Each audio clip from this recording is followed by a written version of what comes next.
Қасиетін бабаңдын өчірбөгүң, Едилов Нурлан иниме.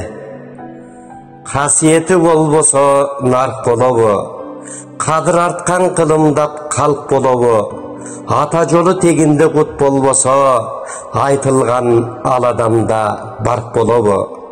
Бабасың Алыбек би атка конгон, башкарган тогушундай тапта болгон, эл ичинде сөз болуп келет бүгүн, эр жүрөк айтканы шар накта болгон. Ата тектин уруху улап келет, ал касиет урпакка кубат берет. Нурлан ата жолдун улар бала, Аллаң өзү жар болсун чыгат демек.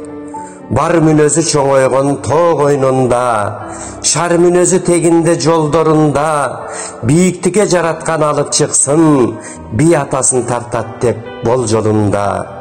Нурлан айтар сөзүң терең болсун, нур дүйнөң толкуп ташып белен болсун, жаманаган өзүңө тилек айтты, жараткан жолуң жалгап кенен болсун.